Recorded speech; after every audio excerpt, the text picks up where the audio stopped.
জি ভাই। সবাই খেয়াল করতে হবে, আমরা যে অঙ্কটা করতেছিলাম অঙ্কটা ছিল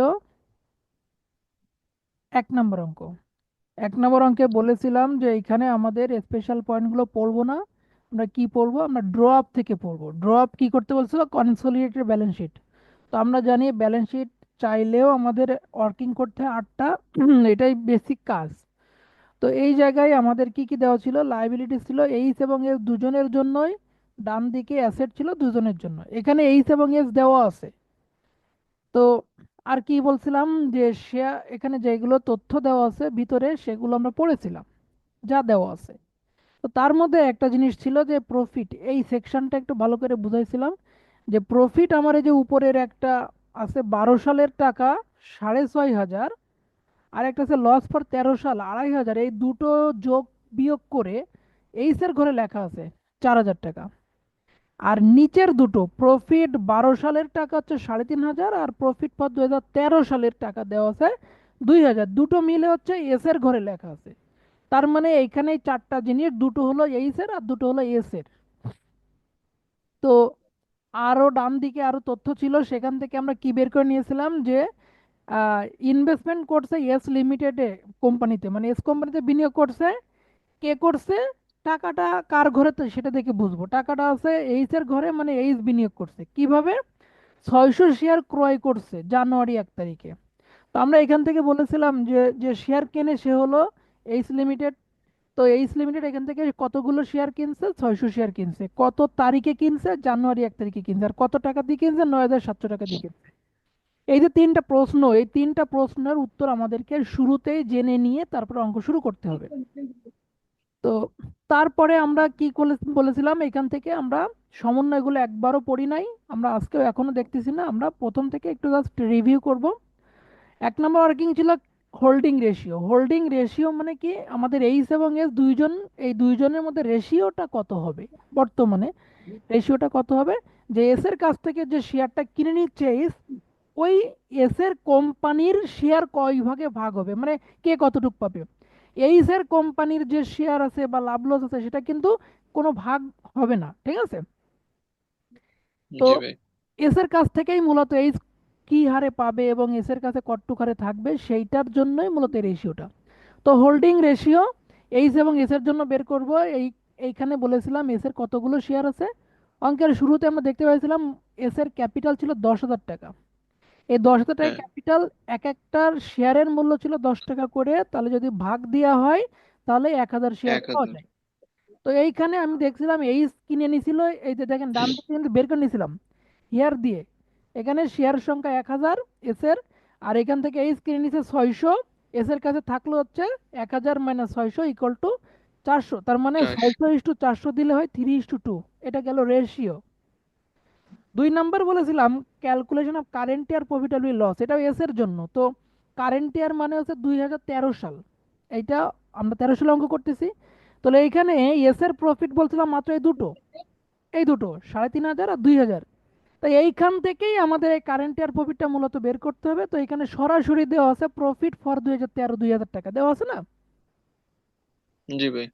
তাহলে এইটাই হলো আমার কারেন্ট ইয়ার প্রফিট। তাহলে সরাসরি আমি এখানে লিখবো কারেন্ট ইয়ার প্রফিট সমান 2,000 টাকা। 2000। আর 3 এবং 5 আমি একবারে বুঝাইছিলাম। 3-এর নাম ছিল ক্যাপিটাল প্রফিট অবলিক লস, আর 5-এর নাম ছিল রেভিনিউ প্রফিট অবলিক লস। তো এই যে ক্যাপিটাল প্রফিট বা লস আর রেভিনিউ প্রফিট বা লস, এইটা বোঝানোর জন্য একটা মানে একটা উদাহরণ দিয়েছিলাম। সেই উদাহরণটা আমি সংক্ষেপে এইভাবে বলি যে আমাদের এখানে অঙ্কের কথা দিয়েই বুঝাই আর কি। শেয়ার ক্রয়ের যে তারিখটা, আমরা যে তিনটা প্রশ্নের উত্তর খুঁজতেছিলাম যে কতগুলো শেয়ার ক্রয় করছে, 600 শেয়ার ক্রয় করছে। কত তারিখে কিনছে? জানুয়ারি 1 তারিখে কিনছে। আর কত টাকা দিয়ে কিনছিল? 9,700 টাকা দিয়ে কিনছিল। এই তিনটা প্রশ্নের উত্তর জেনে নিয়ে তারপরে কিন্তু অঙ্ক শুরু করতে হয়। তো আমরা দেখতে পাচ্ছিলাম যে কয় তারিখে কিনছে? জানুয়ারি 1 তারিখে। তাহলে আমাদের সংজ্ঞা হলো এই জানুয়ারি 1 তারিখে যে তারিখে শেয়ারটা কিনছে তার আগের যত লাভ বা লস এসের থাকবে সেটা হলো ক্যাপিটাল প্রফিট বা লস। আর ওই জানুয়ারি 1 তারিখের পরে যত লাভ লস সেটা হচ্ছে রেভিনিউ প্রফিট বা লস। এরা কথা তোর একটু চুপ থাক। কথা কি বোঝা গেছে? যে এই যে আমার এস, এই এস এর জানুয়ারি 1 তারিখের আগে কত টাকা প্রফিট ছিল? মানে 2013 সালের জানুয়ারি 1 তারিখের আগে কত টাকা প্রফিট ছিল, এটা হচ্ছে ক্যাপিটাল প্রফিট। আর ওই জানুয়ারি 1 তারিখের পরে কত টাকা প্রফিট হয়েছে, এটা রেভিনিউ প্রফিট। আর লস হলে শুধু লসটা মানে প্রফিটের জায়গায় লস কতটা হবে। তো এই অঙ্কে তার মানে আমাদের শেয়ার ক্রয়ের তারিখের আগে আর পরে পরে, বিবেচনা করতে হবে। রাইট। তাহলে আমরা এইখানে একটুখানি ছকের মধ্যে চলে যাব। এই ছকে আমরা দেখছিলাম শেয়ার ক্রয় করছিল যে জানুয়ারি 1 তারিখে, এই যে 1/1/2013 বর্টন ওই 600 শেয়ার কিনছে জানুয়ারি 1 তারিখে। তাহলে এই তারিখের আগে এস এর কত টাকা লাভ লস ছিল? আমার এস এর তো মাত্র দুইটা লাভ লস ছিল অঙ্কের মধ্যে, একটা ছিল 3,500, একটা হচ্ছে 2,000, এই দুটোই তো ছিল নাকি? হ্যাঁ। হ্যাঁ। তাহলে এইখান থেকে আমরা দেখতে পাচ্ছি একটা হচ্ছে 12 সালের প্রফিট হচ্ছে 3,500 টাকা, তাই না? তাহলে জি শেয়ার ভাই, কিনছিল হ্যাঁ, 12 তেরো সালে। সালের জানুয়ারি 1 তারিখে, তাহলে ওই যে 12 সালের যে প্রফিটটা আছে 31 ডিসেম্বর তারিখে, এটা কি বলা যায় শেয়ার ক্রয়ের আগের টাকা? হ্যাঁ, আগের টাকা। তাহলে ওইটা হচ্ছে ক্যাপিটাল প্রফিট। ওটা কি? Capital capital profit. প্রফিট। আচ্ছা, এখানে যদি এখানে যদি ডিসেম্বর 31 2012 না দিয়ে যদি বলতো 1/1/2013 3,500 টাকা, তাহলেও কি একই হতো না চেঞ্জ হতো? চেঞ্জ চেঞ্জ হতো হতো। তার মানে। চেঞ্জ হতো। এই ও ডিসেম্বর এক একত্রিশ এক হ্যাঁ, ডিসেম্বর 31 2012 যে কথা, 1/1/2013 একই কথা। কারণ কি, কোনো একটা বছরের ক্লোজিং পরবর্তী বছরের ওপেনিং হিসাবেই কাজ শুরু করতে হয়, তাই তো নাকি? হুম। তাহলে ভাই, এইটা ওইটা হলো, তো শেয়ার করার ডেটের সাথে মিলেই যাবে, তখন মিলেই কি যাবে করব? না। আমার কথা শেষ করতে দাও। এইখানে ডিসেম্বর 31 তারিখে এটা হচ্ছে ক্লোজিং, এটা হচ্ছে 12 সালের ক্লোজিং। আর এইটাই হুম। 13 সালের ওপেনিং। তো 13 সালের ওপেনিং মানেই তো 12 সালের ক্লোজিং হয়ে গেল। কথা কি বোঝাতে হ্যাঁ। পারছি? তাহলে শেয়ার ক্রয়ের তারিখে কিন্তু মিলে গেল না। কারণ কি, যেদিন কিনেছি ওই দিন আমার প্রফিট দেখাচ্ছে এত টাকা, তার মানে এটা ওই দিনের প্রফিট না, এটা তার আগের দিনের প্রফিটের ব্যালেন্স। আমি কি বুঝাতে পারছি ও। বিষয়টা? জি ভাই, আগের দিনের ব্যালেন্স হচ্ছে ওইটা। হ্যাঁ, মানে একটা কথায় আগের দিনের যে ক্লোজিং সেটাই আমার আজকের ওপেনিং। তাহলে আমরা 13 সালের যদি ওপেনিং পাই, তাহলে ওপেনিং মানে বুঝতে হবে এটা কত বছরের ক্লোজিং। কথা ঠিক আছে? হুম, হুম। জি ভাই। ওকে, তাহলে এই 3,500 টাকা হচ্ছে ক্যাপিটাল প্রফিট। আর এই যে 13 সালের যে 2,000 টাকা, এই 2,000 টাকা কি 13 সাল? তো 13 সাল মানে কি জানুয়ারি 1 থেকে ডিসেম্বর, এই পুরো 12 মাসের জন্য আমার 2,000 টাকা প্রফিট হয়েছে। তাহলে এই পুরো 12 মাস কি শেয়ার করার পরের 12 মাস না? হ্যাঁ। তাহলে এটা হচ্ছে রেভিনিউ প্রফিট। আরেকটা কথা বলেছিলাম, সেটা হচ্ছে শেয়ার যদি বছরের শুরুতে ক্রয় করে, কি ক্রয় করে, বছরের বছরের শুরুতে শুরুতে করার করা কারণ। যায়। তাহলে কারেন্ট ইয়ার প্রফিট আর রেভিনিউর প্রফিট একই হবে। কি কি একই হবে? Current year current year profit আর প্রফিট আর রেভিনিউ কারণ আমরা প্রফিট। 2 নম্বর আর কি কারেন্ট ইয়ার প্রফিট কিন্তু 2,000 টাকায় বসাইছিলাম, এখন আর বলতেছি রেভিনিউ প্রফিটও 2,000 টাকা, তাই বলতেছি না? ওকে, তাহলে আমরা এইখানে 3 এবং 5 একবারে করাইছিলাম, যে ক্যাপিটাল প্রফিটের মধ্যে 3,500 টাকা গেল, আর রেভিনিউ প্রফিটের মধ্যে দেখেন লিখছি revenue profit equal to current year profit, আমার সে 2,000 টাকা। এখন এই যে ক্যাপিটাল প্রফিটের মধ্যে আমার এখানে শুধুমাত্র প্রফিট আসে না, আরো অন্য কিছু আসতে পারে, যেমন জেনারেল রিজার্ভ। এটা যে অঙ্কে আসবে আমি বুঝাবো কেন আসলো এবং কিভাবে আসলো, ঠিক আছে? এখন আমার অঙ্কের মধ্যে কোনো জেনারেল রিজার্ভ নামটা ছিলই না, এজন্য ওটা আসে নাই। বাকি যখন আসবে তখন ক্লিয়ার করে বুঝাবো। তো এখন আসি, আমাদের এই যে 3 নাম্বার এবং 5 নাম্বারে যে টাকাটা পেয়েছি 3,500 টাকা 2,000 টাকা, এই দুটোকে আমরা তাদের রেশিও দ্বারা ভাগ করে দিব। কার কার মধ্যে? এইচ এবং এস এর মধ্যে। মানে এই 3,500 টাকার মধ্যে এইচ কতটুক পাবে, এস কতটুক পাবে। আর 2,000 টাকার মধ্যে এইচ কতটুক পাবে, এস কতটুক পাবে। কথা কি বোঝা গেল? হ্যাঁ। ওকে, আমরা এখন যেহেতু 3 এবং 5 হয়ে গেছে, মাঝখানে 4 নাম্বার বাকি আছে, 4 নাম্বার থেকে বোঝানো শুরু করবো। এই 5 কিন্তু অলরেডি করে ফেলছি, 5 নিয়ে আর আমি কথা বলবো না। 4 number, calculation of goodwill oblique capital reserve. কি নাম ছিল 4 নাম্বারের? গুডউইল অথবা ক্যাপিটাল রিজার্ভ। আপনাদের কি মুখস্থ হয়েছে এই 8টা ওয়ার্কিং এর নাম পর পর? হ্যাঁ ভাই, ওই কিছু কিছু তো উল্টো আচ্ছা, পাল্টে গেছে। সমস্যা নেই, যদি নাও হয় নেক্সট দিনের মধ্যে করে ফেলবেন। তো গুডউইল অবলিক ক্যাপিটাল রিজার্ভ, এইটা একটা সংজ্ঞা দিয়ে বুঝাবো, তাহলে এখানে কি আসবে কেন আসবে একদম ক্লিয়ার হয়ে যাবে। সবাই মনোযোগ দিয়ে শুনবেন। এগুলো কিন্তু লিখে দেওয়ার মতো কোনো কথা না, এটা শুনে মনে রাখা বুঝে রাখার মতো কথা। বিষয়টা হচ্ছে, মনে করেন আপনি একটা গ্রামীণ সিম কিনলেন, ঠিক আছে? হুম। জি ভাই। সিম কার্ড আছে না, সিম কার্ড, গ্রামীণ সিম কার্ড কিনলেন। এখন হুম। সিম কার্ড কেনার সাথে সাথে আপনি মনে করেন সেখানে 10 জিবি ইন্টারনেট পাইলেন। 10 জিবি ইন্টারনেট কিনতে গেলে মনে করেন আপনার 200 টাকা লাগবে। আপনি মনে করেন সেখানে ফ্রি মিনিট পাইলেন 500, 500 মিনিট কিনতে গেলে হয়তো বা আপনার 300 টাকা লাগবে। তাহলে আপনি নেট পাইলেন 200 টাকার, আর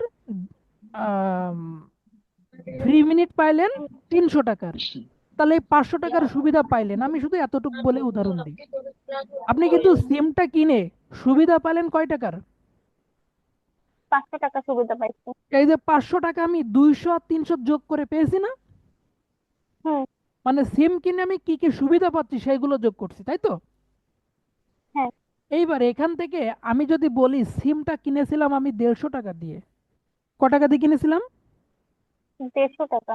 তাহলে আমি এই যে সিম কিনে কি কি সুবিধা পাচ্ছি এইগুলো সব যোগ করে এখান থেকে আমি ক্রয় মূল্যটা মাইনাস করব। সূত্রটা কি ক্লিয়ার? হ্যাঁ। এবার গুডউইল হবে না ক্যাপিটাল রিজার্ভে সেটা আমি অন্য একটা বিষয় দিয়ে বোঝাচ্ছি, এইভাবে বললে বুঝবেন না। তাহলে আগে আমি এখানে একটু বুঝাই যে আমি তো সিম কেনার কথা বলছিলাম, এখন আমি কি কিনতেছি? শেয়ার কিনতেছি। কি কিনতেছি? শেয়ার কিনতে। কে কিনতেছিল শেয়ার? এইচ কিনতেছে। দেখেন এই জন্য, এটা এইস এর জন্য। এটা কার জন্য? এইচ এর জন্য।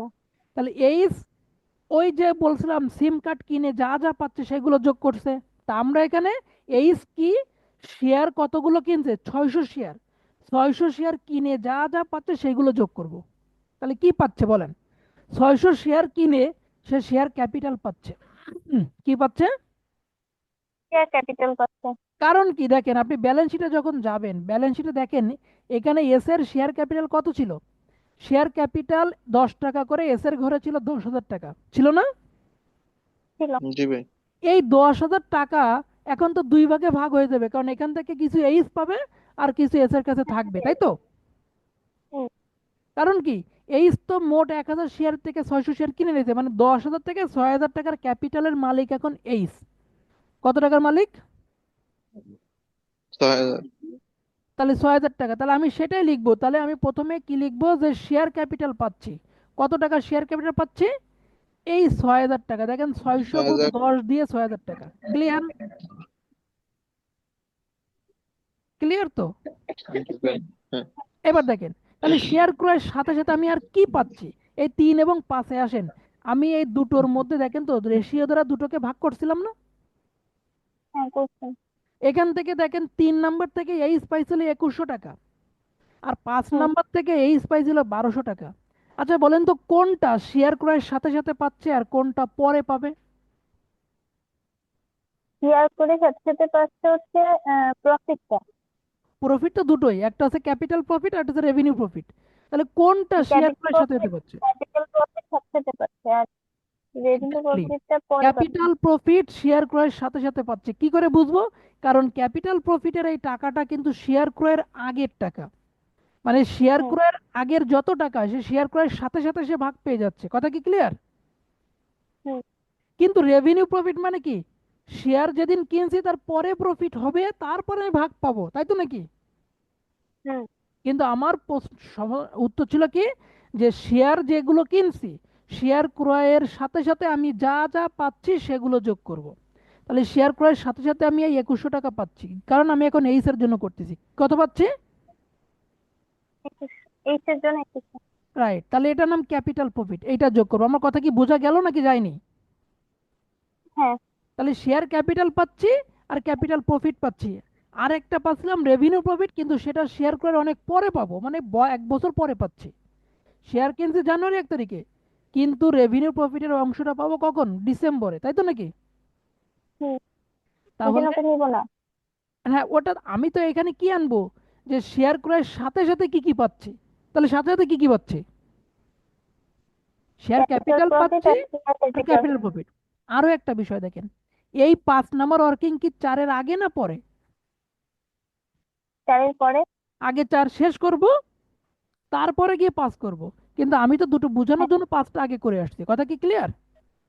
হুম। তাহলে আমি 5 শেষ করতে পারলাম না, 5-এর প্রফিট আমি 4-এর মধ্যে কিভাবে নিতে পারি? এটা সম্ভব না। আর কেন নিব না সেটাও বললাম, কারণ শেয়ার ক্রয়ের সাথে সাথে যে প্রফিট পাবো আমি সেটাই নিব।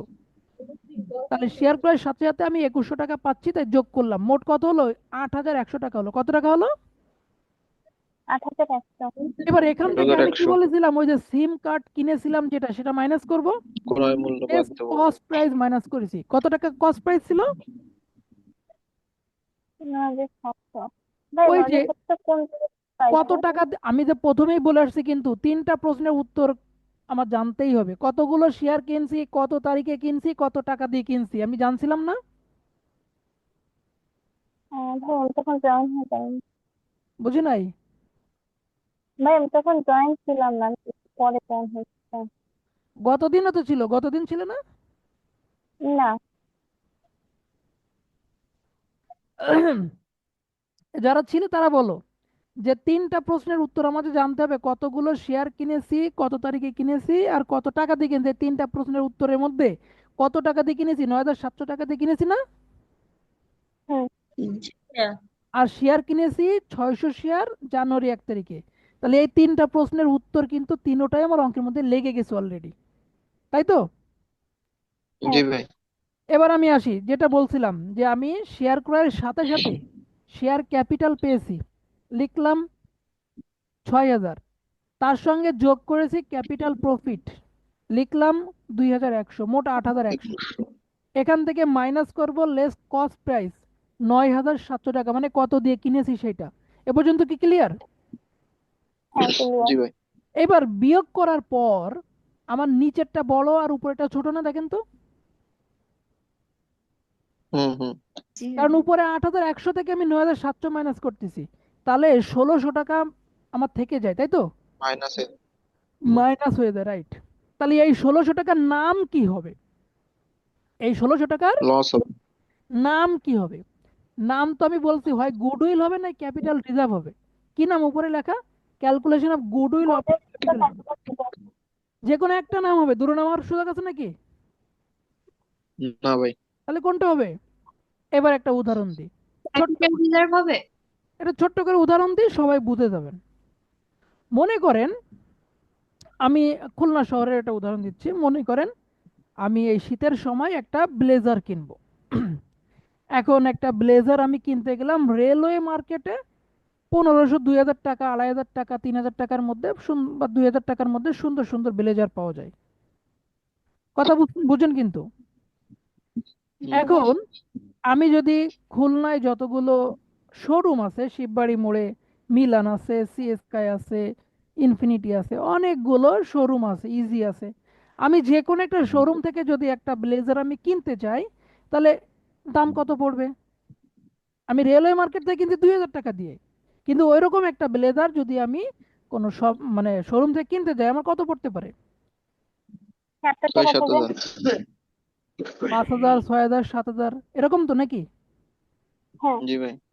এখন দেখেন একই রকমই ব্লেজার, দেখতে একই রকম, তাহলে কিছু লোক শপিং শোরুম থেকে কেন কিনতেছে?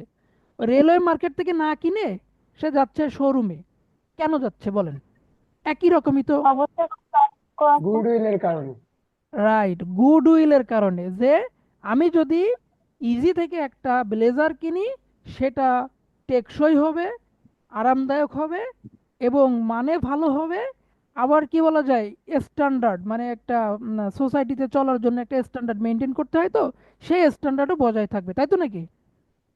হ্যাঁ। জি ভাই। তার মানে আমি জানি দুই জায়গায় দুই রকম দাম, তারপরেও আমি রেলওয়ে মার্কেট থেকে না কিনে শোরুমে যাচ্ছি, কারণ গুডউইলটা। তাহলে ভালো করে বোঝেন যে আমি কিন্তু গুডউইলের কারণে বেশি টাকা খরচ করতেছি। কিসের কারণে? গুডউইলের কারণে। রাইট। তাহলে আমার এইখানে খেয়াল করেন, আমি শেয়ার ক্রয় করে মোট কয় টাকার সুবিধা পেয়েছিলাম? 8100 টাকার সুবিধা পাইছিলাম। ক টাকার সুবিধা? 8100। কিন্তু আমি শেয়ারটা কিনেছি 9700 টাকা দিয়ে। আমি বেশি টাকা খরচ করে কিনছি না? হ্যাঁ। কয় টাকা বেশি খরচ করছিলাম? 1600। তাহলে এই 1600 টাকার নাম ডেফিনেটলি কি হবে বলেন, এক কথায় বলেন। ডেবিট।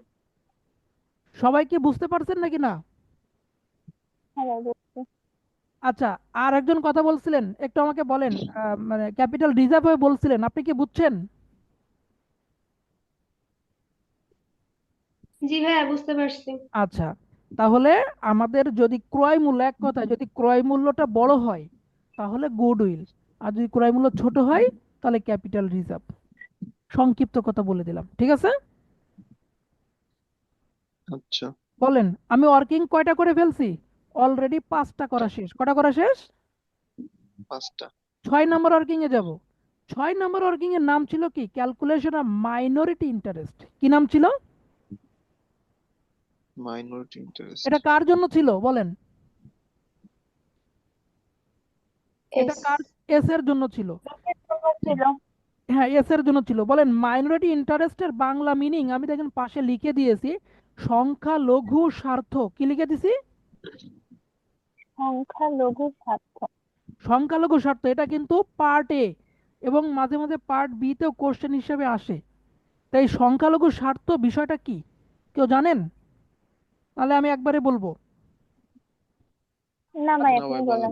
খেয়াল করেন, বিষয়টা আছে, সংখ্যালঘু বলতে আমরা কি বুঝি? সংখ্যায় কম। সংখ্যালঘু বলতে কি বুঝি? সংখ্যায় কম। সংখ্যায় কম। সংখ্যায় কম। তাহলে এইচ এবং এস, এই দুইজনের মধ্যে সংখ্যায় কম কে? এইচ না এস? এইচ এর কাছে 600 এস শেয়ার কম। ছিল, এস এর কাছে 400 শেয়ার ছিল। তাহলে সংখ্যায় কম কে? এস। এস এস। কম। এই জন্য এটা এস এর জন্য করতেছি। তাহলে এস এর সংখ্যালঘু হওয়ার ফলে তার কি কি স্বার্থ আছে, মানে সে আর কি কি পাবে এখান থেকে, ওই 400 শেয়ারের জন্য সে যা যা পাবে সেটাই আমরা এখানে বসাবো, এক কথায়। তাহলে সংখ্যালঘু যে সে কি কি পাবে ওইটাই তার স্বার্থ, মানে তার কি কি পাওনা আছে এইখানে। আর তাহলে কি কি পাওনা ছিল বলেন? 400 শেয়ারের জন্য ক্যাপিটাল পাবে নাকি? হ্যাঁ। আর ওই যে 3 এবং 5-এ তার রেশিও দিয়ে আমি কি কাটছিলাম, প্রফিট দুটো ভাগ করে দিছিলাম না? হ্যাঁ। তাহলে এখানে চলে যায়, 3-এ কয় টাকা প্রফিট পাইছিল বলেন? 1400 টাকা। আর 5-এ কত পাইছিল? 800 টাকা। কত টাকা? আচ্ছা। দেখেন এখানে এস, এস এর দিকে খেয়াল করবেন, কিন্তু এস এর দিকে, এই যে হলুদ দিয়ে দিচ্ছি, এস এর দিকে, এস 3 থেকে পাইছিল 1400 টাকার প্রফিট, আর 5 থেকে পাইছিল 800 টাকার প্রফিট। আর তার 400 শেয়ারের জন্য যে ক্যাপিটাল পাওয়ার কথা, ওই যে 10,000 টাকার ক্যাপিটাল ছিল, সেখান থেকে এই 6,000 টাকা নিয়ে নিছিল। আর তো 4,000 টাকা এস এর জন্য থাকে নাকি? হ্যাঁ, 4000 টাকা। তাহলে আমি প্রথমেই লিখবো কি, শেয়ার ক্যাপিটাল 400 গুণ 10 টাকা করে, তাহলে 4,000 টাকা লিখছি। হ্যাঁ। হুম। যোগ ক্যাপিটাল প্রফিট ওই 1400 টাকা, যোগ করলে 5400, আবার যোগ হচ্ছে রেভিনিউ প্রফিট ওই 800 টাকা। তাহলে মোট হলো 6,200 টাকা। বুঝছেন নাকি বোঝেন নাই? হ্যাঁ ভাই বুঝছি। এইটা গেল। এস এর ক্যাপিটালের সাথে এস যা যা পাবে সেই দুটো যোগ হবে। হ্যাঁ, রাইট। এস এর যে ক্যাপিটাল পাওনা আছে সেই ক্যাপিটালের সঙ্গে ওই যে 3 এবং 5 থেকে যে রেশিও কেটে যা যা পাবে সেটা এখানে আসবে। কথা ঠিক আছে? হ্যাঁ। জি ভাই। মানে এক কথা, এস যা যা পাবে সব এখানে আসবে, কিন্তু হুম। ওটা রেশিও অনুযায়ী, ঠিক আছে? হুম। ওকে, এরপরে আসি 7 নাম্বার। 7 নাম্বারের নাম ছিল calculation of unrealised profit. Unrealised প্রফিটের বাংলা মিনিং কি লিখছি বলেন? অনাদায়কৃত অন- মুনাফা। অনাদায়কৃত মুনাফা। অনাদায়কৃত মানে কি? যে মুনাফা আদায় হয়নি, তাই তো নাকি? হ্যাঁ। তাহলে যে মুনাফা আদায় হয়নি সেই মুনাফাটা কত? এটা কার জন্য? কারোর নাম লেখা আছে এখানে না। এই কেসের জন্য? না। তার মানে যে কোনো একজনের জন্য হতে পারে, নির্দিষ্ট কোনো ধরাবাঁধা নিয়ম নেই যে এর জন্য হবেই, ঠিক আছে? তাহলে হুম। এই জিনিসটার জন্য এটা কি জিনিস এবং কিভাবে আমরা ক্যালকুলেশন করব, একটুখানি আমরা উপরে অঙ্কের মধ্যে যাব, কিন্তু সমন্বয়তে। কোথায়? সমন্বয় থেকে। দেখেন উপরে আমি অঙ্কটা পড়েছিলাম, অঙ্কের মধ্যে কোন জায়গায় আমি এটা খুঁজবো সেটা একটু সবাই মনোযোগ দিয়ে খেয়াল করেন, কারণ এটা খোঁজারও একটা বিষয় আছে। এই সমন্বয়টা কোথায় পড়বো, কিভাবে পড়বো? প্রথম থেকে পড়ি। At the balance sheet date, S limited owes, এই ওএস মানে হচ্ছে ধার করা। ওএস মানে কি? ওএ মানে ঋণ, ধার করা। ওএ মানে কিন্তু ঋণই, হ্যাঁ। তা ঋণ নেওয়া বা ধার করা কত টাকা? এইচ এর কাছ থেকে 600 টাকা। এস লিমিটেড এইচ এর কাছ থেকে 600 টাকা ধার করছে। এটা একটা তথ্য, কিন্তু সে আনরিয়ালাইজ প্রফিটের তথ্য না। আনরিয়ালাইজ প্রফিটের তথ্য হচ্ছে পরে। দেখেন কি বলছে পরের লাইনটা, during the year H limited sold goods. পাচ্ছেন? হুম। জি ভাই। During the year H limited sold goods which had cost টাকা 300 টু এস লিমিটেড টাকা 500। তারপরে 3 কোয়ার্টার্স অফ দিস, এখানে একটা কথা বলা আছে। আমি আগে আপনাদেরকে বুঝাই, মনে করেন আর বলতে পারতেছি না যেহেতু অঙ্ক পড়াই ফেলছি এখানে। আচ্ছা মনে করেন বলি, তাহলে আরো ভালো বুঝতে হবে না। এস লিমিটেড এইচ এর কাছ থেকে পণ্য কিনছে। বলেন কে কার কাছ থেকে কিনছে? এইচ এর কাছ থেকে এস কিনে এস কিনছে। কি কিনছে? পণ্য কিনছে। কি কিনছে? পণ্য পণ্য কিনছে। কিনছে। বাট এর আগে দুইজনের মধ্যে কিন্তু শেয়ার ক্রয় বিক্রয় ছিল। কি ক্রয় বিক্রয় ছিল? শেয়ার ক্রয় শেয়ার। বিক্রয় ছিল। শেয়ার কিন্তু অলওয়েজ এইচ কিনবে আর এস বিক্রি করবে, কিন্তু পণ্য যে কোনো একজন বিক্রি করতে পারে, অন্যজন কিনবে, ঠিক আছে? হুম। তাহলে এখন বললাম এস লিমিটেড এইচ এর কাছ থেকে পণ্য কিনছে 500 টাকা দিয়ে। কয় টাকা দিয়ে কিনছে? 500 টাকা দিয়ে। 500 টাকা। এস লিমিটেড কিনছে 500 টাকা দিয়ে। এখন এই যে পণ্যটা এস লিমিটেড কিনলো, তার মানে কি এইচ বিক্রি করলো, তাই তো নাকি? হ্যাঁ।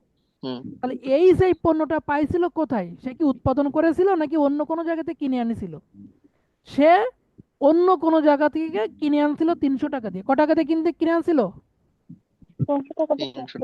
তাহলে এইচ লিমিটেড কি করছে? 300 টাকা দিয়ে পণ্য কিনে এনে এস এর কাছে 500 টাকায় বিক্রি করছে। 500 কথা টাকা, ঠিক হ্যাঁ। আছে? হুম। বলেন এই জায়গাটাই এইচ কয় টাকা লাভ করছে? 200 টাকা। 200। 200 টাকা। দেখা চোখে 200 টাকা লাভ করছে। এই 200 টাকা হলো প্রফিট, কিন্তু মনে রাখতে হবে এই প্রফিটটা এখনই পাবে না। এইচ লিমিটেড এই প্রফিটটা এখনই পাবে না। কখন পাবে? এস লিমিটেড এই যে 500 টাকা দিয়ে কিনলো, কিনে কিন্তু সে নিজের কাছে রেখে দিবে না, সে আবার বাইরে বিক্রি করবে। সে আবার কি করবে? বাইরে বিক্রি করবে।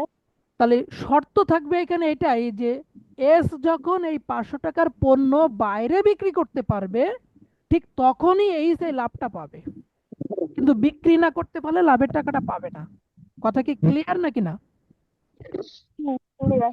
তাহলে আমি আবার একটু ক্লিয়ার করি যে এইচ কি করছে? 300 টাকা দিয়ে পণ্য কিনে এইচ এর কাছে বিক্রি করছে 500 টাকা, এখানে লাভ করছে 200 টাকা, কিন্তু লাভের টাকাটা এখনই পাচ্ছি না। মানে এইচ এখনই পাচ্ছে না, পাবে কখন? এস ওই 500 টাকার পণ্য কিনে নিজের কাছে রেখে দিতে পারবে না, সে আর বাইরে বিক্রি করবে। তাই এস যখন বাইরে বিক্রি করবে, ঠিক তখনই এইচ বলবে যে আমার 200 টাকা এখন দেন আপনি। কথা ঠিক আছে? হুম। ওকে, তাহলে আমরা প্রত্যেকটা অঙ্কে দেখতে পাবো যে এস এই যে পণ্যটা কিনলো, কেনার পরে কতটুক সে বিক্রি করতে পারছে আর কতটুক বিক্রি করতে পারে নাই, এরকম একটা অংশ অঙ্কে দেওয়া থাকবে।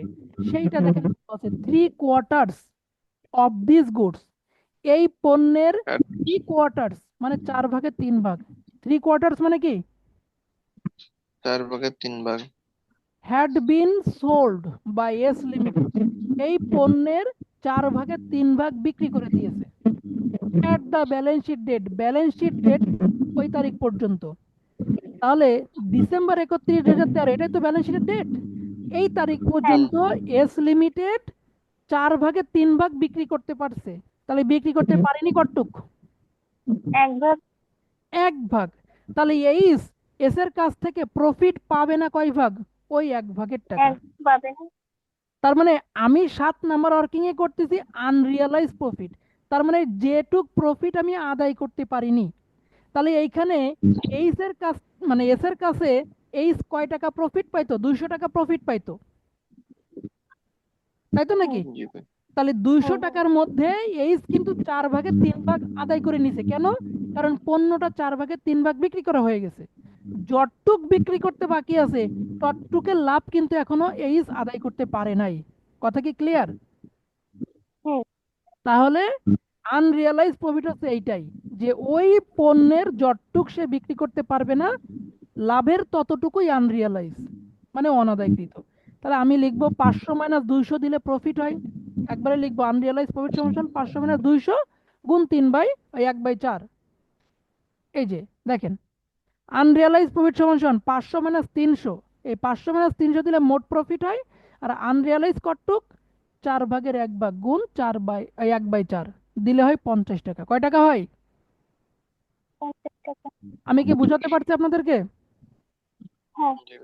ওকে, এরপরে আমি 8 নম্বরে যাব। 8 নম্বরের নাম হচ্ছে PL account of H limited.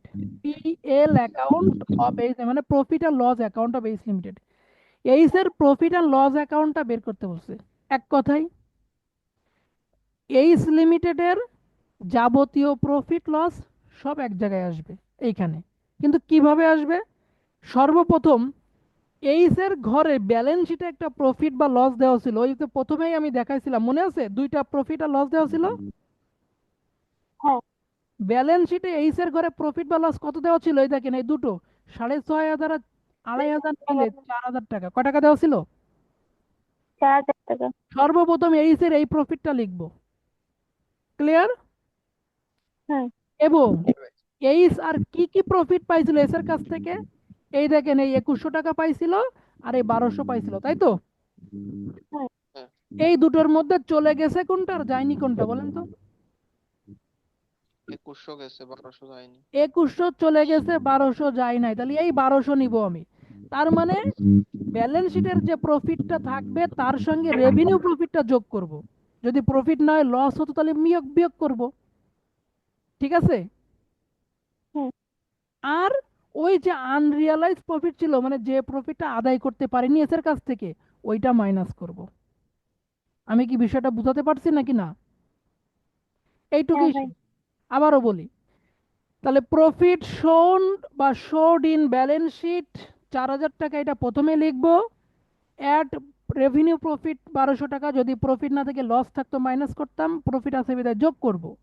এইবার ওই আনরিয়ালাইজ প্রফিট মানে অনাদায়কৃত মুনাফা, যে মুনাফাটা আমি আদায় করতে পারিনি সেটা মাইনাস করে দিব।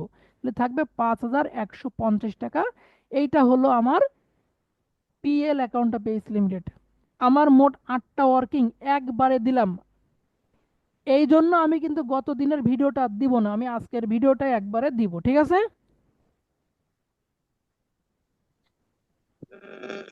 একটু সমস্যা। আচ্ছা, দিয়ে দিবানে, তারপর দেখে নিয়ে নে, সমস্যা নেই। এরপরে আসো, আমি এবার ব্যালেন্স শিট করব। কি করব? ব্যালেন্স। আমার 3 মিনিট 3.5 মিনিট সময় আছে। 3.5 মিনিটে ব্যালেন্স শিট করানো সম্ভব না। আমি বলবো এখনই আমি লিংক কেটে দিচ্ছি। তোমরা কি করবা, যে কোনো একজন লিংক দাও, সেই লিংকে ঢুকে আমি ব্যালেন্স শিটটা পুরোটাই যতটুক লাগে ততটুক সময় নিয়ে একবারে বোঝাই। ঠিক আছে? স্যার লিঙ্ক দেওয়ার পরে 2 মিনিট ওয়েট করেন, কোড আর পাসওয়ার্ড দিতে একটু টাইম লাগে তো। আচ্ছা, ঠিক আছে, তো যে কোনো একজন লিংক দাও, পার তো লিংক দাও, আমরা সেখান থেকেই করাই।